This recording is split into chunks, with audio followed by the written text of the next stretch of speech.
증명하지만 믿을 수 없다 60번째 이야기입니다. 오늘은 허수 i에 대해서 이야기해 보겠습니다. 저번 영상에서 팩토리얼 함수를 일반화했었죠. i의 팩토리얼은 대략 이렇게 계산된답니다. 오늘 영상에서는 복소수에 대해서 이야기해 보겠습니다. 허수 단위 i의 정체를 밝혀보려고 합니다. 무언가 아주 기초적인 개념이나 기본적인 기호의 의미에 대해서 설명하는 영상을 만드는 것은 쉽지 않습니다.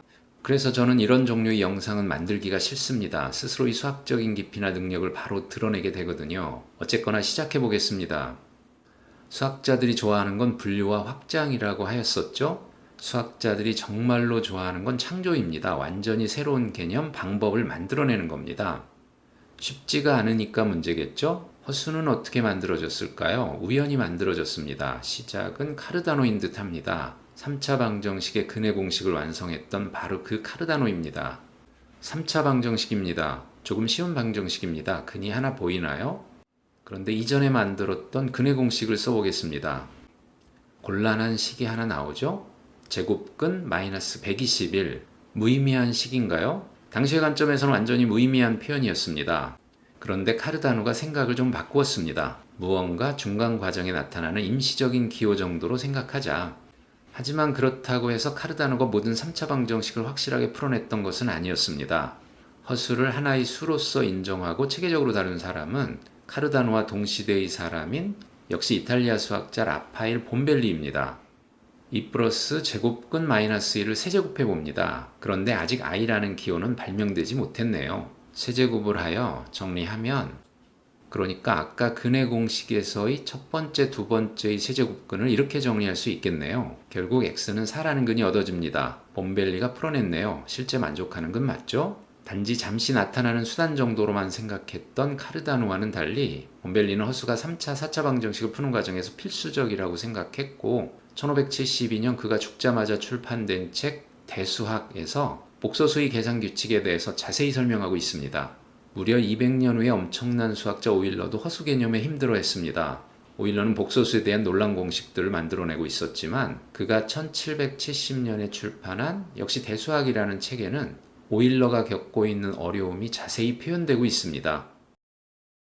필연적으로 이런 수는 실제로 존재하지 않는 수라고 명백하게 단언할 수 있다. 하지만 봄벨리는 그의 책에서 허수끼리 곱셈을 포함한 복소수의 연산에 대해서 바로 현대 유리들이 하고 있는 계산 방식을 정확하게 정리해 놓고 있습니다. 당시에는 심지어 음수의 계산법조차 확실하지 않은 시대였는데 봄벨리의 책 대수학은 음수의 계산법도 다루고 있으며 봄벨리는 음수의 계산 방법을 다룬 책을 펴낸 최초의 유럽 사람이라고 하네요. 쓸모가 있다고 생각한 사람은 카르다노이며 이미 완성을 해놓은 봄벨리라는 수학자도 있었는데 그 후에도 오랫동안 수학자들은 허수를 수로서 인정하는데 심지어 봄벨리조차 말이죠. 또 허수를 계산하는데 어려움을 겪고 있었다니 역시 새로운 무언가를 만들어내고 그 무언가를 받아들여야 하는 창조는 쉽지 않습니다. 나중에 데카르트가 상상에 의한 수라는 방식으로 부르면서 허수라는 표현이 등장하였고 오일러가 i라는 기호를, 가우스가 복소수라는 표현을 정착시켰습니다. 허구적인 수라는 표현이 마음에 들지 않는다면 다음과 같이 생각할 수도 있습니다. 특정한 다항식들의 집합을 실수집합의 확장으로 생각한다. 그러니까 실수집합이 있습니다. 다항식을 만듭니다.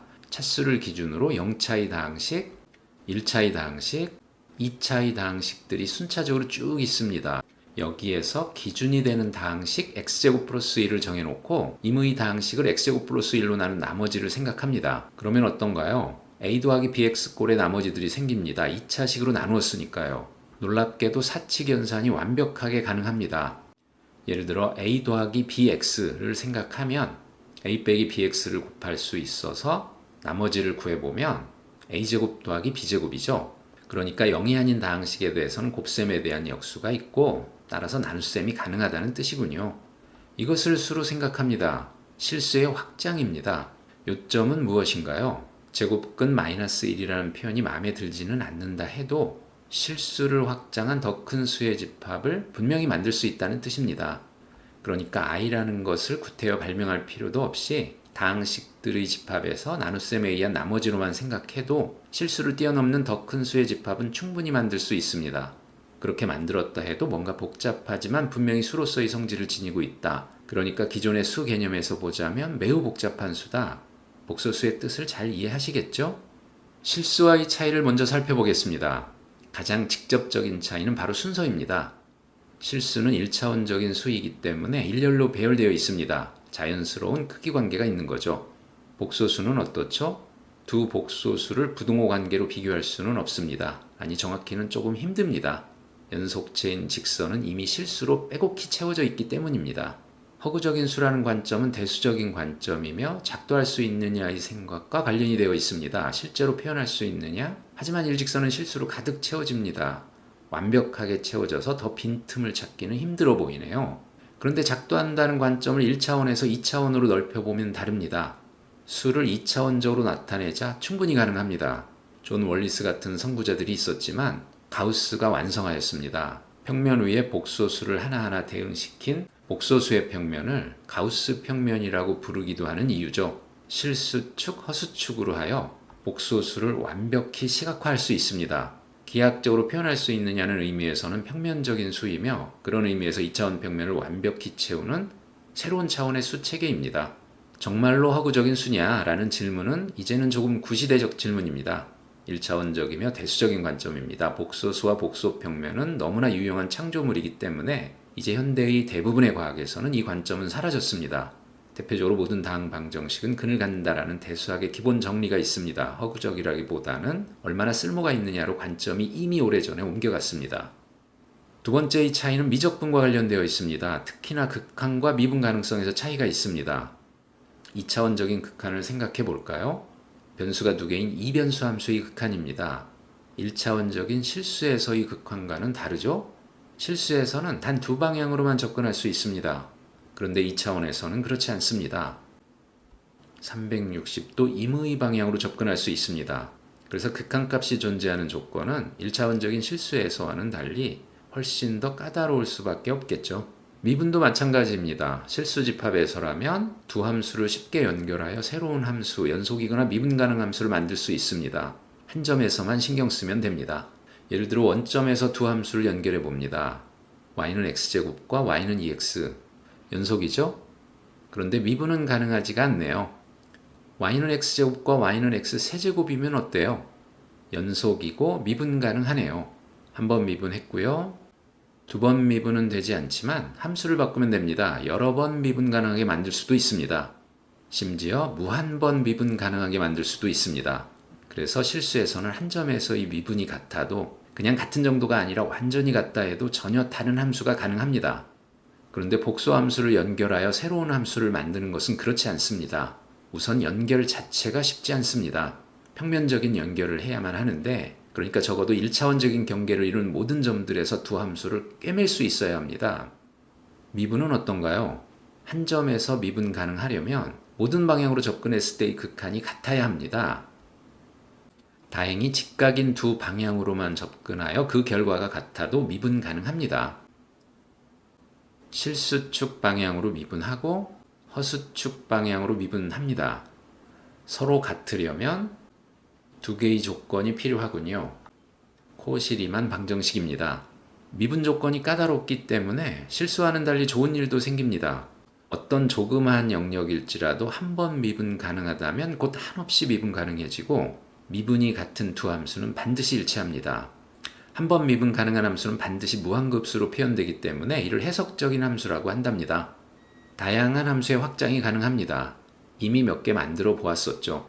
테일러 급수와 감마 함수 등이 있었습니다. 그런데 불편한 점도 있긴 합니다. 예를 들어 실수집합과는 달리 제곱근 함수의 정의가 조금 복잡해집니다.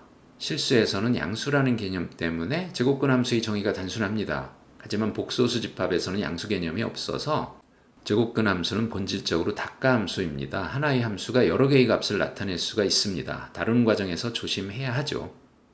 1886년 무렵 독일 베를린 자연과학대학에서 열린 강연에서 34살의 린데만이라는 젊은 수학자가 원주율 파이가 초월수라는 증명을 발표하고 있었습니다. 하지만 당대의 수학계의 거장이라고 할 수 있는 크로네커라는 80대의 정수론의 대가가 외쳤습니다. 당신의 그 아름다운 증명은 도대체 무슨 소용이냐? 무리수라는 개념이 존재하지도 않는 허상일 뿐인데 왜 그런 것을 탐구해야 하는가? 바로 이 크로네커가 말했습니다. 신이 정수를 만들었고 나머지는 모두 인간의 작품이다. 과연 허수는 인간의 작품인가요? 자연을 다루기 위한 수단으로서 사용하고 있는 수학적인 인공물일 뿐인가요? 아니면 신이 만든 작품, 그러니까 자연에 실제하는 개념이라고 볼 수 있는 신의 창조품일까요? 인간의 작품이라는 관점에서는 복소수가 상당히 쓸모가 있어야 합니다. 실수에 비해서는 훨씬 더 쓸모가 있다는 얘기를 해보겠습니다. 급수를 만들어 보겠습니다. 이렇게 만드는 함수를 리만의 제타 함수라고 합니다. 오일러가 시작하였습니다. 만약 실수라면 어떨까요? 오, 신기하네요. 뜬금없이 자연수로 만들어진 급수에 파이가 등장하니까요. 이제 변화를 한번 살펴볼까요? x가 커질수록 지수가 커지는 것이니 제타 함수의 값은 줄어들기만 합니다. 단순한 변화 양상을 보이기 때문에 특별할 게 없고 재미도 없습니다. 그런데 지수의 범위를 넓혀서 복소지수를 생각해 보겠습니다. 복소지수에서는 실수에서와는 달리 새로운 방향으로 움직일 수 있습니다. 허수축 방향으로 움직일 수가 있는 거죠. 계산을 해보면 복잡하지만 이렇게 표현되네요. 실수지수만을 생각했을 때와는 다른 새로운 변화가 생깁니다. 자연수엔이 삼각함수 안에 들어가 있는 모양이 생기는데 삼각함수는 주기함수이기 때문에 저 무한대 근처에서의 아주 큰 n의 값과 적당히 큰 유한한 n의 값, 그 두 수들이 비슷한 영향을 미칠 수가 있습니다. 그래서 허수축 방향의 움직임 때문에 자연수 n의 성질이 함수값의 변화에 반영할 새로운 틈이 생기는 거죠. 조금 다른 함수를 만들어 볼까요? 간단한 함수 y는 x분의 1이 있습니다. 이 함수를 생각하면 x가 0부터 1까지 변할 때 y의 값은 무한대부터 1까지 변하네요. 완벽한 1대1 대응입니다. 당연할 수도 있지만 뭔가 신기한 측면이 있지 않나요? 그러니까 이 함수를 사용하면 아주 큰 수의 영역에서의 실수의 행동을 아주 작은 수에서 조사하면 된다 라는 뜻으로 해석할 수도 있네요. 만약에 다음과 같은 성질을 갖는 함수를 만들 수 있다고 생각해 보겠습니다. 이 함수는 주기가 1인 주기함수입니다. 이 영역에서 정해지면 순차적으로 모든 영역에서 정해집니다. 대표적으로 삼각함수가 있는데 실수를 정의역으로 하는 주기함수나 복소수를 정의역으로 하는 주기함수나 별반 다를 것은 없어 보입니다. 그런데 하나의 성질을 더 추가해 보겠습니다. 이상한 성질이죠? 먼저 복소수의 역수에 -5를 붙인 연산의 성질부터 간단히 볼까요? y축으로 대칭 이동하고 길이가 역수가 되도록 하면 됩니다. 이 연산에 의해서 녹색의 반직선은 녹색의 반원으로 옮겨집니다. 보라색의 반직선은 보라색의 반원으로 옮겨지고요. 그런데 빨간색의 반원은 그냥 자기 자신으로 옮겨져서 결국 그 그래프들로 둘러싸인 두 영역 사이에 연결관계가 생깁니다. 그러니까 이 부분에서의 함수값들은 이 부분에서의 함수값과 연동되어 있다고 생각할 수 있습니다. 여기에 주기함수의 성질을 쓰고요. 경계선이 어떻게 대응되는지를 살펴보면서 역시 연동되어 있는 영역들을 차례로 찾을 수 있습니다. 다시 주기함수의 성질을 쓰고 차례차례 서로 연동되어 있는 함수의 영역들을 찾아가면서 실수축 위에 있는 영역을 계속해서 채워갈 수 있겠군요. 그래서 이런 함수를 생각한다면 원점 근처나 실수축인 x축 근처에서의 함수의 행동만을 이해할 수 있다 해도 전체 범위에서의 함수를 이해할 수가 있게 되겠죠? 어느 한 부분이 복소평면 전체에서의 함수에 대한 정보를 모두 갖고 있게 하자라는 생각은 아주 신박한 시도입니다. 복소평면과 복소수의 유용성이 아주 잘 드러나는군요. 허수는 단지 인간의 창조물에 지나지 않는 것인가요? 스티븐 호킹이 주장합니다. 허수의 시간이 존재한다고. 빅뱅 우주론에 따르면 우리 우주는 아주 작은 한 점에서 탄생하였습니다. 호킹은 우주 탄생의 상황에서는 일반 상대성 이론이 적용되지 못한다고 주장하였습니다. 이를 특이점 정리라고 합니다. 하지만 새로운 시간의 흐름, 허수의 시간을 상상한다면 이러한 특이점이 사라집니다. 이를 무경계 가설이라고 합니다. 우주의 기원에서 허수의 시간을 가정하면 일반 상대성 이론이 파탄나는 특이점이 사라진다는 주장입니다. 양자역학에서 중요한 슈레딩거 방정식이군요. 방정식에 허수 i가 등장하네요. 방정식에 허수를 집어넣은 건 단지 슈레딩거의 창의적인 일탈 행위였을 뿐인가요? 자유공간에서 움직이는 전자를 나타내는 이른바 파동함수입니다. 양자역학에서 전자를 나타내는 파동함수에서 복소수의 파동이 나타납니다. 과연 무엇이 진동하는 것일까요? 관측할 수 없는 허수라고요?